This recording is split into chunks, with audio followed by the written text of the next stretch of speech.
Vous voyez cet immeuble-là? Vous voyez l'immeuble-là? Comme les renseignements au Togo ne traquent que les journalistes, ne traquent que les opposants, ne traquent que les activistes, ils ne font jamais aucune enquête sur les voleurs. Ils n'ont aucune information sur les voleurs. Ils ne savent pas comment les gens qui volent les milliards, les centaines de millions, blanchissent leur argent dans l'immobilier. On va les aider. Vous voyez l'immeuble là? C'est un immeuble qui est au niveau de Atilamonou, en allant vers Zanguera. Au bord de la grande route qui a été construite par Ebomaf. Le terrain dans cette zone-là, vous avez au moins 70 millions. Le terrain. À cause de la route qui est passée. Aujourd'hui, le terrain là-bas, vous avez 70 millions. Minimum. Cet immeuble-là, c'est un jeune de l'OTR qui n'a même pas encore 38 ans qui construit cet immeuble-là. Il n'est même pas un grand cadre. Ça fait partie de tant d'immeubles qu'il a. Les gens qui sont allés pour louer l'immeuble,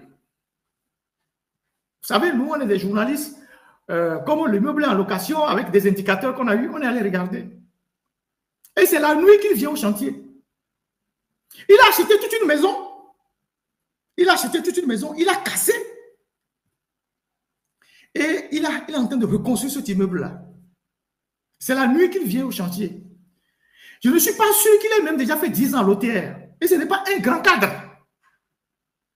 Ce n'est pas un grand cadre. Je ne suis pas sûr qu'il a déjà fait 10 ans de fonction. S'il construit ça, vous imaginez d'autres immeubles qu'il a. Ça, il construit pour louer. C'est un agent de l'OTR qui a cet immeuble-là. Je ne vais pas donner son nom. S'il y a des renseignements au Togo, eux-mêmes n'ont qu'à aller chercher le nom. Si vous avez des renseignements au Togo, il faut qu'ils aillent chercher. Ou bien qu'ils aillent pour demander à louer là-bas, ils vont demander qui est le propriétaire. Et c'est la nuit qu'il vient sur le chantier. Là. Il est déjà peut-être à 200 millions d'investissement. Parce qu'il a acheté la maison. Peut-être la maison, il a acheté à 100 millions parce que le terrain là-bas, c'est 50, 70 millions. C'est ça le Togo. Et vous avez des immeubles comme ça qui poussent partout dans la ville, surtout au bord des grandes routes, qui appartiennent à des gens qui travaillent dans l'administration, qui normalement ne sont pas censés être riches. Pendant qu'on ferme les entreprises des gens, voilà ce qu'ils font avec l'argent du contribuable. Et Fort va dire qu'il n'est pas au courant. Les renseignements vont dire qu'il n'est pas au courant. Il y a plein d'immeubles comme ça. Je vais les faire filmer. Il y en a plein. Y compris ceux de Tchodier. Ils font du blanchiment d'argent. Ils sont tranquilles. Demain, peut-être après avoir construit 5 ou 6, 7 maisons, vous allez apprendre qu'il a démissionné de l'OTR. Il va créer un cabinet d'audit comptable.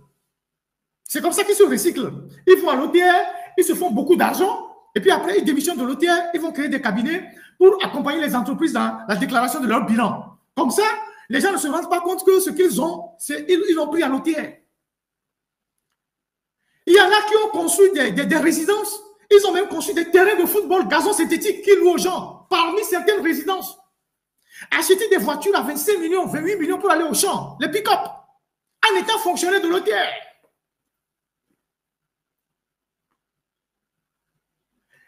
Les gens sont fonctionnaires de l'OTR. Ils achètent des voitures de 28 millions pour aller au champ. Vous imaginez d'autres voitures qu'il a. On achète une voiture de 28 millions pour aller au champ. Une pick-up 4x4 pour aller au champ.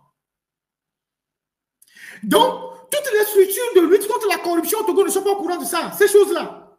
De tous ces appartements meublés, de ces immeubles qui poussent partout. Ils ne sont pas au courant. Ils ne sont pas au courant. La commission anticorruption, la policière, le procureur, les renseignements, ils ne sont pas au courant. Ils ne sont pas au courant de ces gens qui prennent l'argent public pour faire ces réalisations. Et c'est ce que Mme Yakadé dit. Que l'OTR est devenu un instrument d'enrichissement personnel.